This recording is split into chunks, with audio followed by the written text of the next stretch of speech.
Welcome to a new Daily Top Askreddit video. Today's topic. Americans, what do Eurpoeans have every day that you see as a luxury? 2+ weeks long vacations. I've had to reach to our contact at HQ in Europe for support and have legit been told to ask someone else because he was going to Switzerland skiing for 3 weeks on holiday. But here I am getting nervous about taking more than 3 days off in a row because I don't want to come back to 500+ emails.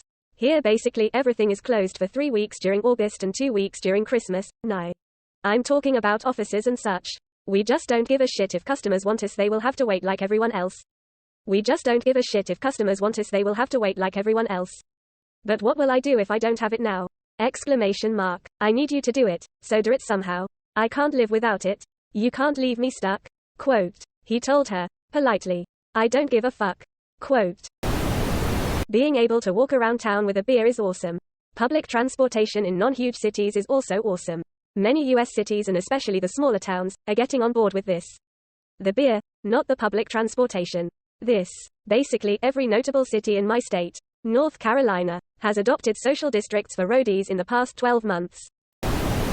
Bathroom stalls that actually go to the floor. I don't need to know what shoes the guy taking a shit next to me has on. Even worse, if the bathroom has shiny polished floors, you can basically look the human beside you in the eyes if you're both leaning forward. Lemfow worked at a job site that had those for a couple months and man, the absolute fucking weirdness was beyond me.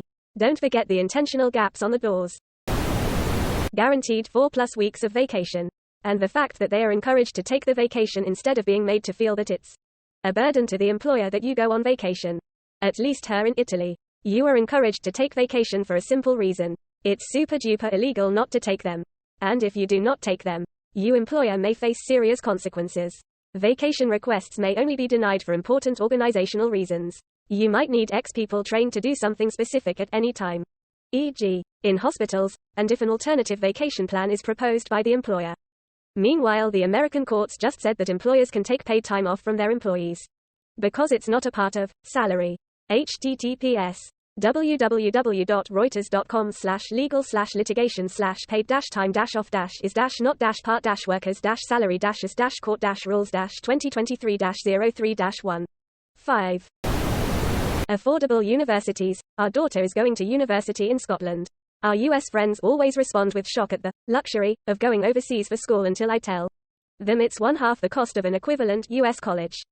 That includes travel expenses. If you're Scottish, it's free. INB4, someone pays for it, because libertarians think pointing out that taxes pay for stuff is an own. Local bakeries with wonderful fair-priced food readily available on their walking commute.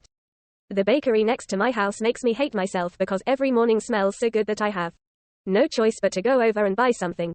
I've lived here a year and already gained 28 pounds. It's not much but it's enough, haha.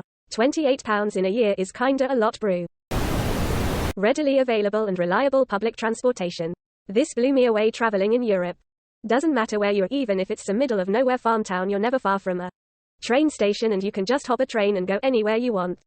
Would love to have that here, but no, we only have rail links between some major cities, and since I live in a more rural area, I got to drive 4+ hours everywhere. In Europe, all I had to do was drive 20 minutes to a train station, then just chill on the train for a few hours. It was great. I don't think Europeans realize that in most US states we have no public transportation at all. We aren't saying it's bad. It's non-existent. This is only really true for Southern Europe. But cheap wine by the glass, cheap coffee and pastries. Cafes in the US are marketed as very trendy, and if you want a pastry and a coffee you should be ready to pay like $8 to $10. In most of Italy, Portugal and Spain you can get coffee and a croissant for like €3. I live in Czech Republic and we can get it for about €2 also. Cheap for you. We have a different salary. A croissant for €3 isn't cheap. This is something I have learned recently. That people in Europe don't make as much as people in the US, outside of people on minimum wage. I had friends with 200k jobs in the US tell me they make way less doing the same thing for the same company in the UK. 6 weeks vacation, extra paid just for vacation, at least in Germany, government healthcare. It's amazing to me that healthcare is something us Americans want so bad but fucking never vote for. It would literally fix so many issues. It would be a lot cheaper and save many lives. The only downside would be for insurance companies and some large businesses. Because then they wouldn't be able to keep people enslaved to jobs for healthcare. Screw both of them. Extra pay just for vacation. Wait, is that paid vacation? Lots of companies give half a month extra pay for vacation each year. Some also give half a month's extra pay for Christmas. It's quite common for larger companies. They can travel between different countries in Europe without spending days driving or flying. This is why the hate Americans regularly get for being uncultured or untraveled is so ridiculous. I live in Ireland, at the periphery of Europe. And even from here, within 5 hours of flying, I can get to about 24 different countries in Europe. Hell, even from where I live within Ireland, I probably drive to a few different places like Northern Ireland, Scotland, England or Wales, depending on ferry times. In most of the US you can drive for 5 hours and not even get near an international border. Sometimes barely even leave the state. On top of that, within the US you can see almost every kind of geographical biome in the world. Not all, of course, but a lot. In Ireland I can only see one kind of climate and that's it. If I want to see deserts, jungles, forests, lava fields or anything like that, I need to travel quite a distance to other countries to see them. So the incentive for me to travel widely is far greater than that for an American. It's honestly such an underrated part of living in the EU. Being able to freely travel to about 25 or so different countries with minimum hassle at the drop of a hat. It's absolutely awesome. Cries in Canadian after driving 12 hours to cross half of a province.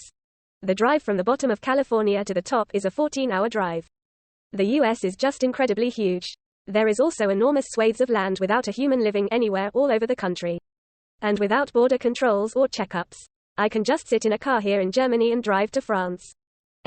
Romania. Edit. Comments told me Romania isn't part of Schengen agreement. Damn, that's sad. And all the other EU countries.